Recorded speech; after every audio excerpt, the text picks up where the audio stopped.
Now, you may have noticed that when we were talking about the law of sines, I mentioned there were four different kind of possible situations we could fall into, and we only used two of them. And the reason is only two of them can be solved using the law of sines, whereas the law of cosines is reserved for the other two.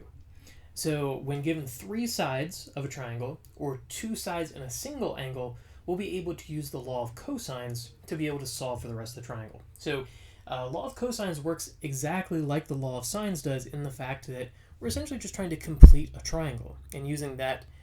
information to maybe solve a word problem. So, when we're given three sides or two sides in a single angle, we're going to be able to use one of these kind of six formulas, though the first three are kind of almost equivalent to each other, and the last three, again, are all kind of connected. So we have a squared is equal to b squared plus c squared minus 2bc cosine of a,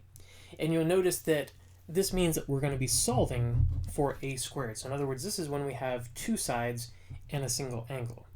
In the same way, we're going to be solving for b squared and c squared using these when we know the other two sides, let's say a and b, and then also cosine of c. Now, we can also have, when we have three sides, in this case, we're going to be using this to solve for the cosine of a, b, and c. So this is when we have three sides and we need to solve for one of our interior angles. So cosine of a, cosine of b, cosine of c, and we're going to have our formulations here, which again, I'm not going to read to you because you're going to have these, and I don't really have much to add in the terms of,